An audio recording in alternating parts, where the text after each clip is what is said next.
Happy Sunday, my friends, and welcome back into another edition of Prime Sports World. I'm, of course, your host, David On Point Huffman, right there, my co-host, TJ Hopkins. Welcome to the show. On today's episode of the Prime, we're going to be breaking down the Cincinnati Bengals, who shockingly finished in last in the AFC North last season after Joe Burrow went out with an injury, but still finished with a winning record, I think, of 9-8 or 8-9 last year. So very respectable when it comes to their standings.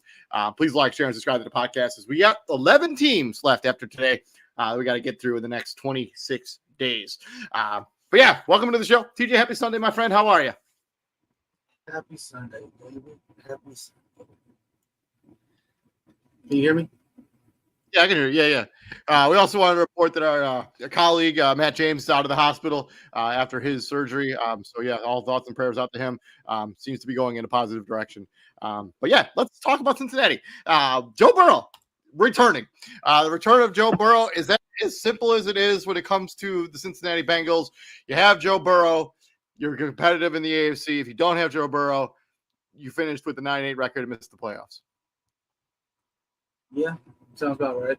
I just want to say this. Joe Burrow, one, I've never seen a guy get more love for losing a Super Bowl than Joe Burrow. Like, that run he went on, it's like he got more love in that run than I've seen Cam Newton get. Yeah. Than I've seen a lot of one-time Super Bowl losers get. Joe Burrow got that love. And I don't get it, but he was as close as it got. I mean, he was as close as it gets to winning that Super Bowl as you could have gotten. I mean, the defense. I mean, if the defense can get a stop there at the end, he wins the Super Bowl. But at the same time, they didn't get it. Like we don't reward coulda, shoulda, wouldas. Yeah, right. But yeah, I mean, Joe Burrow bringing back, I mean, is everything for this team. I mean, Jake Browning did a serviceable job as the backup last season, but Joe Burrow is the engine behind this offense, and this offense is different with Joe Burrow in the building.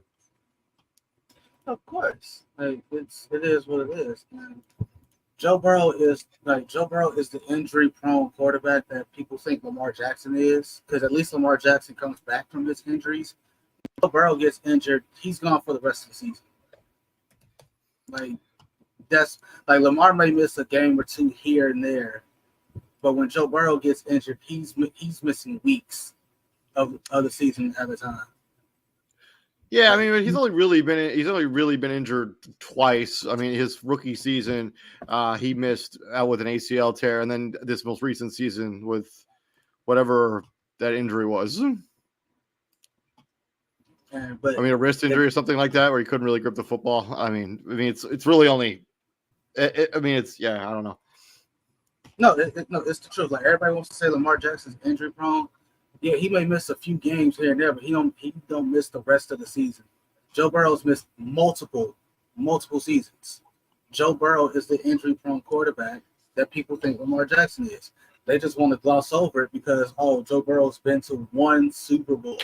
Like that just magically makes people forget. Remember that Super Bowl he went to? Yeah, he lost. What about it? Like, what about it? The return of Joe? Yeah, I understand.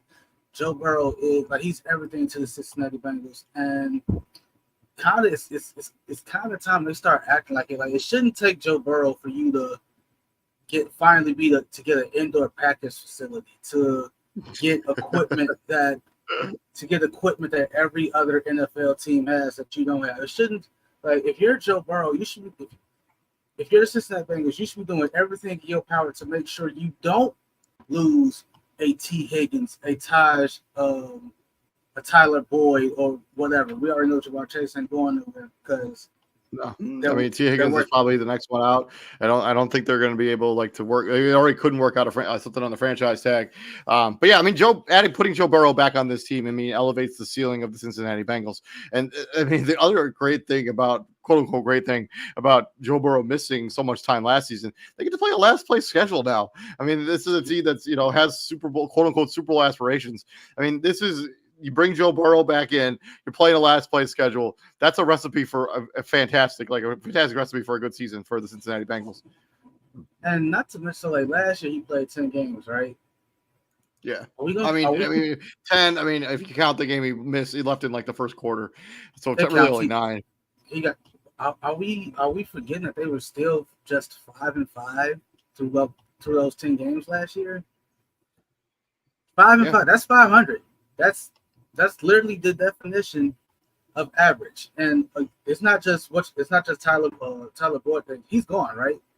Yeah, Tyler he's Boyd. in Tennessee-ish. I don't somewhere I like that. Yeah. So Joe Mixon's gone. Like who like it's big name. So if I'm Joe Burrow, it's like, hey man, like we can't say I can't because Joe Burrow he wrote a check. Joe Burrow wrote a check. As long as I'm here, the window's open. He said that. So people don't care that hey Tyler Boyd gone. They don't care. Joe Mixon gone. They don't care. You said as long as you're here, the window's open. So now guess what? Now that you're down 2 firepower weapons, you got to get it done.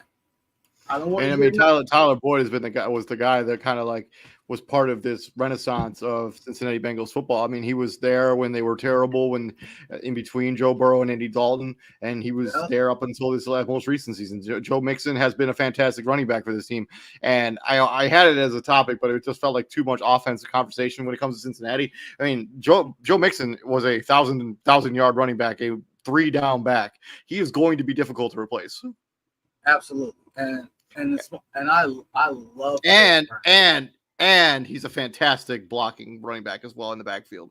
Like that's not going to be a guy that you're just going to be just poof and like you're going to have somebody immediately replace him. Like that's going to have to be like 3 guys that replaces one Joe Mixon. And I love Chase Brown. I was big on Chase Brown. I was a Chase Brown for Heisman dude when he was carving it up at U of I. Like he led the country in rushing. I don't even think he got invited to the Heisman presentation. I don't think so. But I mean, I don't think Illinois was all that good that season. So I don't, It don't matter. Buddy he was the reason that team was good. They still won 8 games. They still won 8 games. I understand what you call it. Like it ain't 10-2 like what most college teams do. But dude was like he was the bell cow, and like you're asking Chase Brown and like you said maybe 2 other guys to fill in for what Joe Mixon did.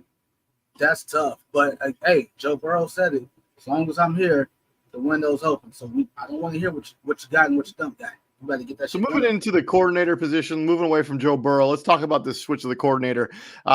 Brian Callahan is leaving.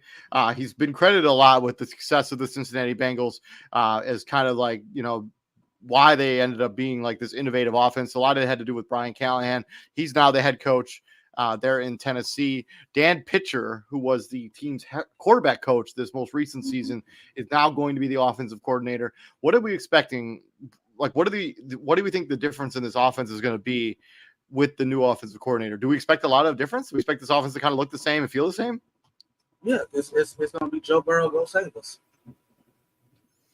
Like I have seriously, I have a feeling what Joe Burrow is going to go through is what Aaron Rodgers kind of went through, like the latter part of his years in Green Bay.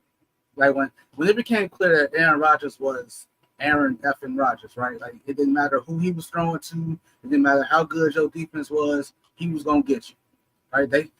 Like Devontae Adams was on Shannon Sharp's podcast about a week or so ago. He said, "Hey, the perfect throw beats the perfect coverage every time." Right? It's true. Yeah. So I think that's where Joe Burrow is going to be at. It's going to be a lot of Brett Favre drawing plays up on the football, like, "Hey, you go here." It's going to be a lot of one looks at Jamar Chase, like, "Hey, you seeing what I'm seeing? I'm thinking what you're thinking." That's what it's going to be a lot of. I think. Well, I mean, he's built up this crazy rapport with Jamar Chase as it is. I mean, yeah, it's going to be. Like, I don't expect too much change. I don't expect a lot of difference when it comes to the offense. I don't expect too much change. I mean, this is a Cincinnati Bengals offense that like has been in the top 10 in the NFL for the last few seasons, and if that is what you have going for you, why mess around with that? Dan Pitcher's actually been a part of this quote unquote coaching staff since Marvin Lewis was the coach in Cincinnati in 2016. So he's been around Cincinnati for a long time. So he's been there, done that. He knows what this team has gone through as part of the Cincinnati Bengals. And yeah, I think if your offense is not broke, I'm not looking to reinvent the wheel. We're just going to continue doing similar stuff. Like maybe there'll be an innovative offensive play here, maybe an innovative offensive play there. Maybe you'll see, because he's a former wide receiver coach, so maybe you'll see the wide receivers be a little more utilized throughout the game. But I'm not sure what that looks like right now. But I expect Cincinnati to be a potent offense this season. I don't think the coordinator is all that important. No, I think Joe Burrow's he's at that point where Joe Burrow, he's gonna be like the younger Aaron Rodgers. Like, hey, I'm running the offense, I'm calling the plays. Like, you gonna call the plays? Like, no, I don't like that. I'm changing it to this. But he's gonna get less scrutiny for it, if that makes sense. Let's swing over to the other side of the ball. Let's talk about the defense. If you had an area of concern when it comes to their defense, what is it? Is it the secondary? Is it still their front seven? Is it their linebacking core? Where is the concern? I'll have to say that I'll probably have to get it just because of the quarterbacks they face. I think it's their front seven. You're facing two-time MVP Lamar Jackson. You're facing highly motivated Russell Wilson or Justin Fields. You're facing hopefully a highly motivated Deshaun Watson. Cincinnati was second to last in terms of yards allowed on defense last season, which I don't know if that's news to you, but that's not good. They're bottom six in passing defense, passing yards per game allowed. They're in the bottom 10 when it comes to rushing. My concern is the secondary. I mean, they you lose two safeties last season. You also lost a corner this cycle. I think there's a lot of questions when it comes to their secondary. I mean, Geno Stone, who they brought in free agency, has only really had one really good season there in Baltimore. I mean, they paid him. He's going to have to be their best safety now. You lose Von Bell. You lose his name is totally escaping me right now. Falcons. Jesse Bates. Yeah, Jesse Bates III. Thank you. This secondary I'm pretty concerned about the secondary. I think, with Sam Hubbard and Trey Hendrickson, Trey Hendrickson, I think missed a bunch of time last season towards the end. I think their front seven is going to be okay. This secondary needs help. It's not a good unit. I think it's two sides of the same. It's literally two sides of the same coin. I don't think there's a wrong answer when it comes to this, but I think you got to get home, I think because everything starts up front. If you got a front seven that can make a quarterback think and rush his throws, your job just became that much easier. Because how long do you anticipate a secondary to close the window? Right, and Sam Hubbard and Trey Hendrickson are both getting up there in age. They're not spring chickens anymore. Coverage sacks, while they are a thing, it's they really don't happen as often as people think they do. They really don't. To me, it's the front seven. Bengals were 18th in the NFL in sacks last season, recording 44. So they're middle of the pack. So yeah, you definitely need to have more of a pass rush. But I also think there could be a factor, the fact that their offense was on the football, because they didn't have Joe Burrow for only the last 7 games of the season last year. So their defense was probably on the football field more than it's probably used to under a Joe Burrow-led offense. And I wonder if that had an impact on what this defense looked like that season. I think Sam Herbert and Trey Hendrickson are still two of the best tandems when it comes to edge rushing. I think those two guys they complement each other well. I think they both put up pretty decent numbers. Let's see how much sacks they actually had last season.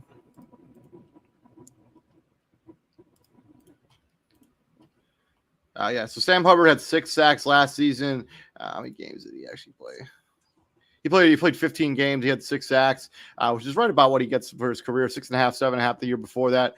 Trey Hendrickson last season had 17.5 sacks. And if Cincinnati Bengals team had been better this year, last season, he could have been in the run for DPOY.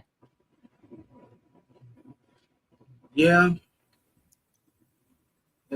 So I don't know. if everybody's healthy, if the opposing teams they face, like the Steelers, depending on who the Steelers go with, we'll get to them another day. Tomorrow. It's again, I think the front seven matters the most. That's just me though. Like again, I'm not necessarily. I don't necessarily think there's a wrong answer here, but yeah. Moving on from here, I think there's a such thing as two right answers. Yeah, for sure. I mean, I think the defense as a whole, I think should be a cause of concern because Joe Burrow, yes, he's a very talented football player, and this offense should be able to score points. But if your defense is giving up 25 points a game, it's going to be tough, no matter what you're doing. Right. From there, let's talk about the draft. They had a lot of picks in the first 3 rounds. They took Amarius Mims, the kind of project tackle out of Georgia. They took a defensive lineman, Chris Jenkins, to try to replace DJ Reader, who went to the Detroit Lions, as we talked about yesterday. They took a wide receiver who probably will be eventually replacing T. Higgins or Tyler Boyd. McKinney Jackson, a offensive lineman out of Texas A&M. Eric Hall, a tight end out of Iowa. Good place to take a tight end from. Seems to be tight end U. They took a corner. They took a tight end, another tight end. They took an edge. They took a safety, and they took a center in Matthew Lee. Let's talk about Amarius Mims. A mammoth human being, but is more of a project and probably won't contribute much this season for the Cincinnati Bengals, more than likely. As both of their tackles are kind of locked in, like Trent Brown, who they brought in free agency, who hasn't been remotely all that good the last couple seasons, and Orlando Brown Jr. obviously is a stalwart when it comes to the offensive tackle position. He's in the top 5, probably at the position. Yeah, depending on their guard situation, they might try Amarius Mims out at guard. I'm not entirely sure.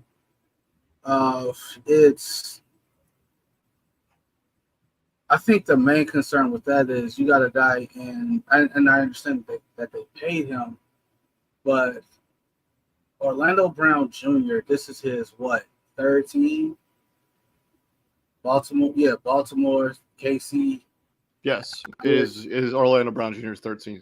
He's been in Cincinnati for a season and a half now. Like what's not being talked about with him is why can't he find a stable situation? Like, what is going on with you that you feel the need to leave 2 top tier situations? Like, you left Baltimore because you wanted to play left tackle, and they weren't going to move you to left tackle because you weren't better than Ronnie Stanley. Point blank, period. That's just what that was. But then you go to Kansas City, and you weren't happy there for whatever reason.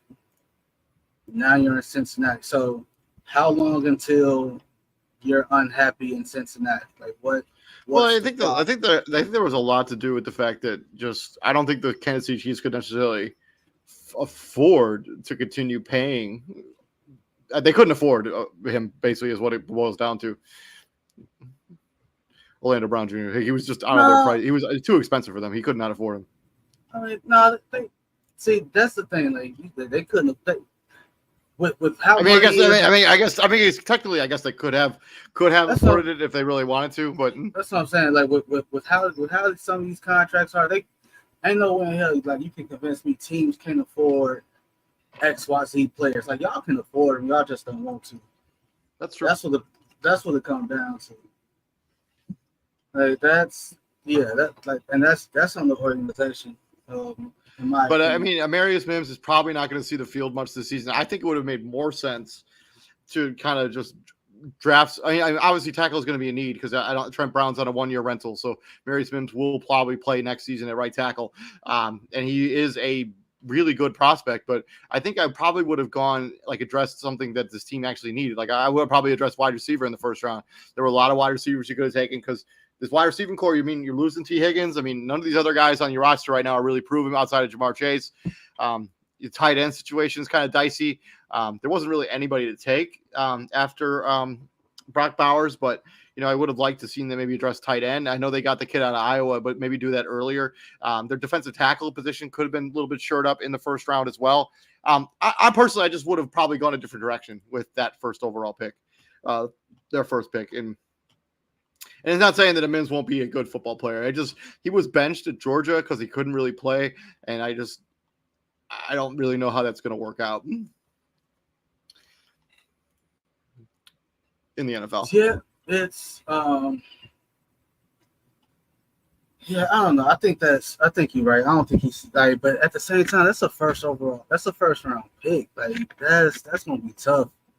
But at the same time, like you also spent money on tackles in the offseason, so it's a mess that they created. They gotta. I mean, I understand the drafting for the future. Like Amarius Mims, Trent Brown's only going to be. I think he's only signed a 1-year deal, so like he isn't part of the future of this team. He's just a Band-Aid for one season. Like he signed a 1-year contract. Like he's not going to be here probably next season. I mean, for the rest of their picks, I mean, Jenkins is a solid. Pound for pound, probably the strongest player in the draft. He was ranked 5th among Power 5 interior defenders. He will see the football field at some point this season. Burton, he's a impressive ball skills. He didn't drop a single one of his targets while he was at Alabama out of the 57. I think he could probably see some decent play time with his downfield ability. Yeah, it's Alabama. He knows how to get coached. Yeah, and then they took another defensive tackle, the kid out of Texas A&M. That's more depth there. As I mentioned, you did lose DJ Reader, but BJ Hill and Sheldon Rankins are your starters. But you can always use depth at the tackle position. Eric All, they needed a big time tight end. Iowa is the place to get tight ends. That's for sure. What George Kittle, frankly, Sam Laporta, these were tight ends come from. Yeah. Josh Newton, the corner out of TCU, so he's more of a depth pick as well. They took another tight end. This kid out of Arizona had 528 receiving yards and 4 touchdowns last year at Arizona. I think he's probably more of a special teamers at best this upcoming season. Josh Newton kind of wishing he was draft eligible last year after the run TCU went home. It was not a good year for TCU. It was not a good year for TCU last season. But he should be one of those valuable depth pieces, potential placement for Mike Hilton as well. They took a safety out of Ole Miss. I don't know a whole lot about him as well. I just know he started 10 games for them. And then the center out of Miami. He spent 4 years at Central Florida before transferring to Miami. He was second team All ACC. He'll probably just be a backup center and compete for that position in the long run. Yeah, their draft class is very. I ain't gonna say bad. It's like very meh. It's like very vanilla.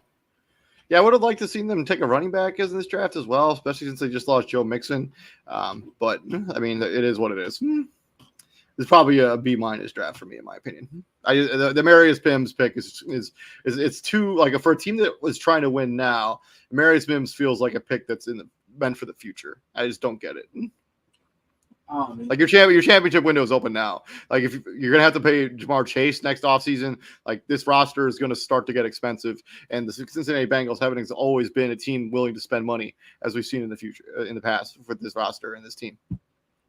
Mm-hmm. Carson Palmer literally retired, so he went. Yeah, exactly. To the roster shakeup, so the notable additions, obviously, they brought Von Bell back. They brought in Sheldon Rankins. They brought in Trent Brown. Big time departures. Joe Mixon, they traded to the Houston Texans. DJ Reader went to the Detroit Lions. Tyler Boyd, now a member of the Tennessee Titans. Jonah Hill, I don't remember where he went, but he's no longer on. And then Chiwobi Wuzier. Yeah, Jonah Williams was a first-round pick for the Bengals a few years ago. Jonah Hill. Oh, did I? Yeah, you said Jonah Hill. Jonah Williams, my bad. Yeah, they also brought in Zach Moss to shore up their running back core. Jonah Williams is now a member of the Arizona Cardinals. He was a first-round pick of this team a few years back, but it's definitely fallen out of favor here in the last couple seasons for the Cincinnati Bengals. They also brought in Mike Gesicki to be their starting tight end, who's bounced around the league the last 3 seasons on a different team all 3 seasons of his career. New England, Miami, and now here? Yeah. So, I mean, and they also brought in Erskine Jr.'s gone. Geno Stone also they brought in to be a big, like their big prize piece they brought in this offseason was Geno Stone. And at the time when they signed him, I loved this signing because I thought the money was good. I think it was like 3 years, $33 million with not that much of guaranteed money. Geno Stone coming off a season where he led, I think he was either second or third in interceptions in this most recent season, but he really only had the one good season there in Baltimore before kind of getting paid as a free agent. Kind of makes you worried. Like anytime somebody has that kind of production and then like, where has this been your entire career, right? Like you've been in the league, he's 25 years old and you have one big time season.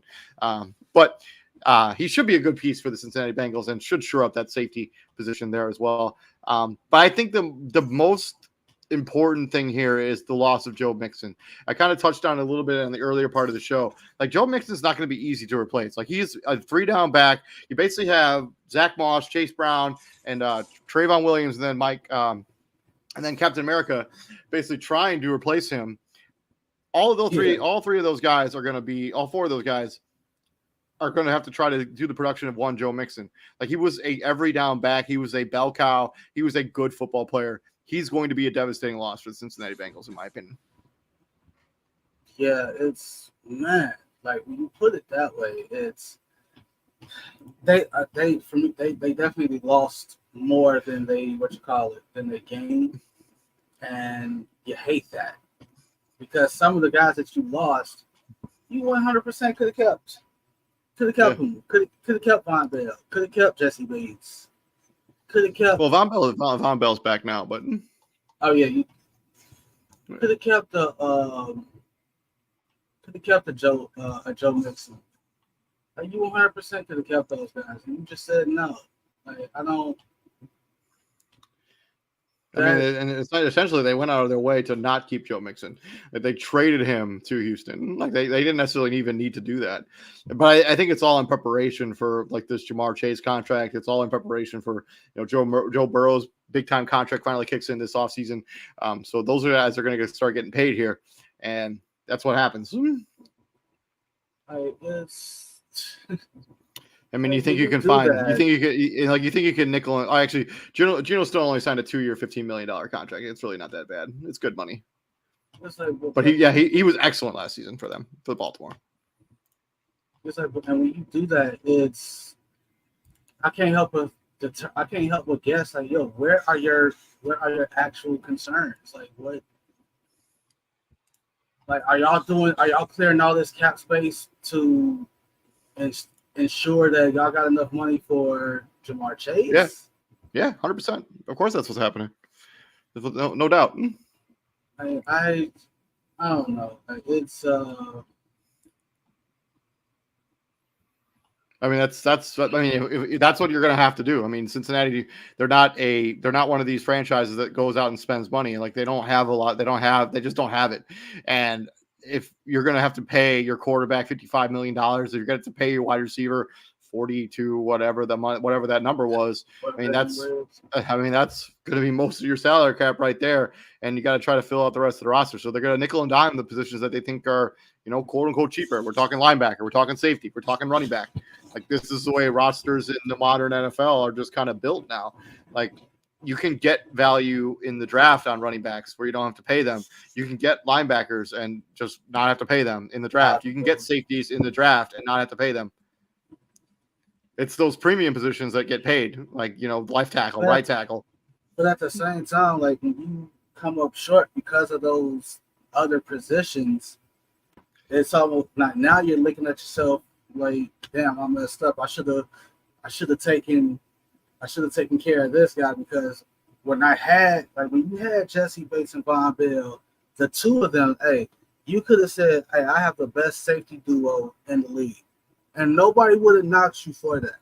Now you're asking Von Bell and somebody else. I think because they took somebody. I think they took a safety out of Michigan like 2 years ago. Like now you're asking that Von Bell and that guy to be the new tandem. And no, because they brought in Geno Stone, so they actually have Dax Hill. Yeah, that's what I thought. Dax Hill, but at the same time, you just said it though, right? Like Geno Stone has one good year. And then you have to ask yourself, like, where has this been? Like, you weren't always this type of player. You just got good to a lot of people all of a sudden. Like, you say it all the time. Like, hey, be very cautious of those the guys who get paid after having one good year. I mean, but I don't know how much he actually played those other seasons, but I mean, he went from 1 pick his rookie season, 0 picks his second season, to 7 picks his third season, and then. But he didn't. I mean, this is a pretty low risk contract that the Cincinnati Bengals gave him. It's like a 2-year, $15 million. I'm not even sure what the guaranteed money is on it. Like, it's really not that big of a gamble. And if you're Cincinnati, I don't think you can afford low risk contracts. Like, no, you set a new standard for yourself. You went to the Super Bowl. Anything below a Super Bowl appearance is no good now. Like, that's the bar that you set. That's the bar that Joe Burrow set. Yeah. Anything lower than that, it's a failed season. So yeah, I mean, yeah, Super Bowl bust really for the Cincinnati Bengals, and I think with the way they took up their roster, I mean, they better hope that Joe Burrow's going to be good enough. And his hair right now, he looks just like Cody Rhodes. Like championship rosters don't nickel and dime their way to championships. They don't they don't do it. They just don't do it. Unless they have willing participants in order to do so. Like Tom Brady, willfully took less money so he could re-sign guys. Them days is over because these new quarterbacks are like, well, that's Tom. I'm not Tom. You gonna pay me? Yeah, I'm gonna get my money. I'm gonna get my generational wealth. I'm getting my bread. But like that's, and if you're trying to pay Jamar Chase what you're trying to pay him, like we saw what's his name? We saw what Justin Jefferson got, right? We saw the deal DJ Moore got, and the DJ Moore deal, David, that's the low end. That's a bargain. That's a bargain, brother. Like the money that DJ Moore just got paid, that's a bargain. CeeDee Lamb is not looking for a bargain. Jamar Chase is not looking for a bargain. CeeDee Lamb is about to get, maybe not. I don't know. Who knows? Like Jamar Chase is not looking for a bargain, bro. Like they want their bread, and rightly so. They earned it. Yep. They earned it. And I'm right there with you. If you're a championship roster, if you're Joe Burrow, you have to go into their front office like, hey man, we can't.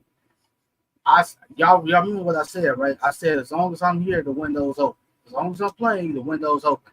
I can't do that if y'all don't meet me halfway on some of these deals. Now you done already lost. You done already lost Jesse. You lost Tyler. You lost Joe Mixon. You lost Awuzie, who found his footing in Cincinnati, who was very Awuzie was very good for them. Like that's 4 names right there, 4 big names.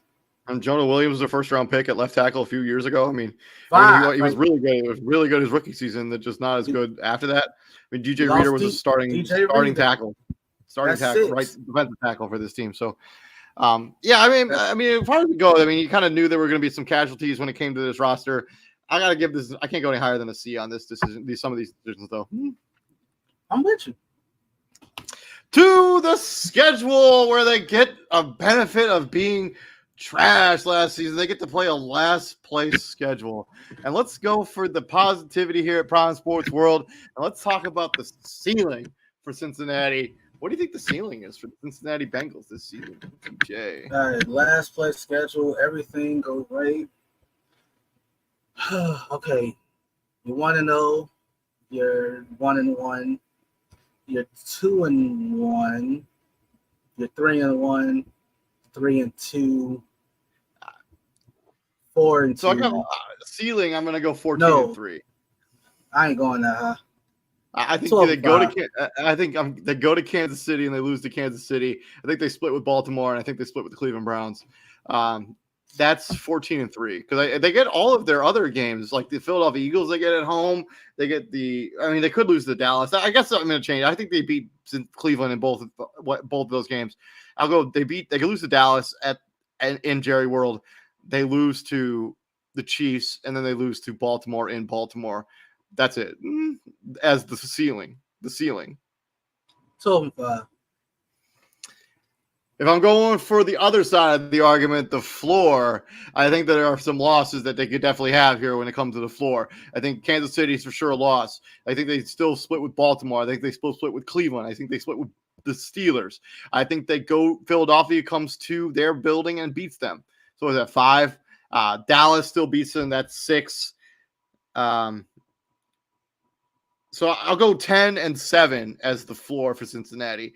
And I don't know. We'll have to see how the rest of the division shakes out when we talk about. I don't know if that's even good enough to be a wild card in the AFC this season. 12-5 is they sailing for me. They lose to KC. They lose to Baltimore. Lose to Cleveland. I think. Do they get swept by one? I think one of those two teams sweep. I think Baltimore sweeps them actually. Okay. That Philly game is intriguing, and I think they can lose. Oh, I don't think they lose to Dallas. That's gonna be tough. Believe it or not, I think they lose to the Chargers. I think Jim Harbaugh Does some Harbaugh? Yeah, he does Harbaugh things, and he gets that dub. The floor is 9-8. I feel you on the Chargers loss. I'm going to go 9-8 too. I think the floor is 9-8. I think that they're good enough to be at least a 500 club. That's the same record as they actually had last season. I'm not sure if you get in the playoffs at 9-8 in the AFC this season, like given how tough the AFC is, and given how tough their own division is. I mean, they were 9-8 last season and didn't make the playoffs. They were dead last in their own division at 9-8, over 500 record. I mean, there were seasons in the past where 9-8 getting you into the playoffs, going to the dance. 9-7. 9-7 won the division, depending on the division. That's true. Because 9-8 is like they lose to the Chiefs. Things go wrong in the division. Like they do a split with the other 3 teams in the division. A loss to Philly, a loss to the Chargers, a loss to Dallas. 9-8 probably. I like it, but I think the realistic expectations for Cincinnati is they're probably like 11-6, like football team, and they're right on the cusp of a playoff spot when it comes to the AFC. Like I don't know if 11-7 would be good enough, or 11-6, whatever the math is there, is good enough to win the division, given how good I think Baltimore is going to be. Well, that's just hypothetical. 11-6, they finished 11-6. Baltimore is going to be anywhere from 12-5 to 14-3. I mean, we haven't done their show yet, but I mean, I imagine that's how. Cleveland's hopefully going to be Cleveland's hopefully going to be 11 to 12 wins. Pittsburgh, you want. I mean, you could just pencil Pittsburgh in for at least a winning season, no matter what. Pittsburgh, you want if you're Pittsburgh, you want at least 10-7. So that's just your division on the outside looking in. Then you're on the outside looking in. You got the winner of the AFC South, the winner of the AFC West, which is probably going to be Kansas City. And then you got. I think you could take them probably out of there. And then you got you got to face the Chargers for a wild card spot. You got to face the Dolphins for a wild card spot. The Jets. I mean, the Jets for a wild card spot. We're talking about the Jaguars, the Colts, the Jags, the Colts. So like it's you gonna have to come on. You have to come on if you're Cincinnati. Cincinnati, if they want to ensure that they're going to make the playoffs, they have to win this division, because I don't think you want to rely on getting a wild card spot. I think that's a recipe for disaster for Cincinnati. But because we'll see. You need a lot. You need a lot to go your way, and these teams don't. They're not going to say like, "Hey man, Cincinnati need us to win so they can get the playoff spot." No, that's not. That's No, not it's not how the way it it works at all. works. But this has been our Cincinnati Bengals season preview. Thank you very much for joining us here at Prime Sports World. We'll be back here tomorrow as we continue the AFC North teams going into Pittsburgh and talking about the Pittsburgh Steelers and their kind of change of quarterback there. We'll talk about all that stuff tomorrow. Thank you very much for joining us. Please like, share, and subscribe to the podcast. I'm David Huppman. Right there is my co-host, Mr. TJ Hopkins. And TJ, what we do hit the prime, my friend. We bring the heat, kind sir, and it is time for me to get a new laptop. This one's seen better days. It's also 5 years old, which is about that time. Man, I've been running my laptop into the ground. It's like the memory is completely full on it. Like I can't even I have to like move stuff around in order to like build graphics for these shows now. It's getting to be like more of a headache now. Yeah, David, it's about that time, right? Man, this computer was like state of the art, like the best graphics card in it when I first bought it. But yeah, it's been Father Time is undefeated, even when it comes to technology. Especially when it comes to technology. Yeah, but also I could also use the heat to come back. Like I'm not ready for like summer to be quote unquote over. Like I still have like swimming and pool stuff I want to do, and like I don't want to like it's too cold, man. It's like. Anyways, we'll be back here tomorrow. You guys all have a good night. Stay safe out there. And have a fantastic Monday if you guys are all. I have to go to work on Monday. So take it easy. Peace out, TJ.